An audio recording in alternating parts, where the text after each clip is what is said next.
Welcome back to Waza Wednesday. This week we're going to be taking a look at a sequence of movements from the Passai kata, and we're going to be looking at them from two different perspectives, one as a joint lock technique and one as a throw. So for using this sequence from Passai to apply a joint locking technique, we're going to take a look at it a little bit differently than most people do. A lot of the time when they look at this, they'll see the punch coming in and move off to this side before striking.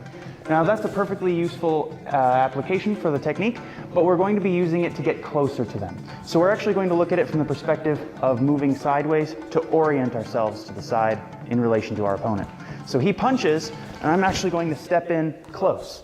So I'm still working this inline front stance and my middle block, but I'm getting close to him. Now I'm going to hook this arm and punch up. So as I stand, my arm is extending, so my bicep is actually moving upward and forward to apply the joint lock. And my body weight is helping while I pull the arm down.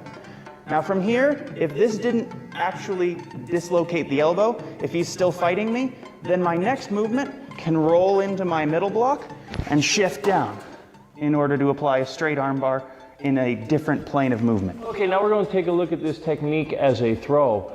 First of all, a more basic version of this would be if he punches, to use it as a kick to attack or attack. So again, I'm using my stance, in this case, moving offline and then attacking.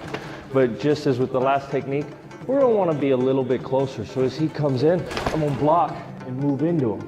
Okay, normally we think of the hand when we look at the block, but the elbow can be pushing down. Again, I'm using my stance and my hips to take his balance so that I end up with a throw this way.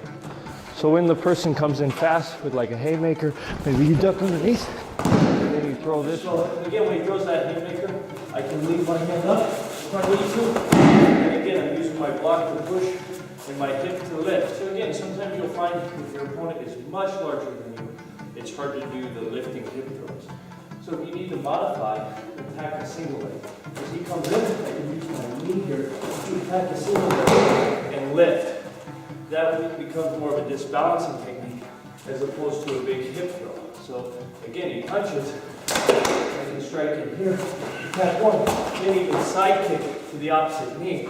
Just don't really hit your partner, and that's going to really damage that joint. So again, if you want to, you can strike. So he throws that punch, you can strike high with the first hand as you hit. As this lifts, you can side kick to that opposite knee, destroying the joint.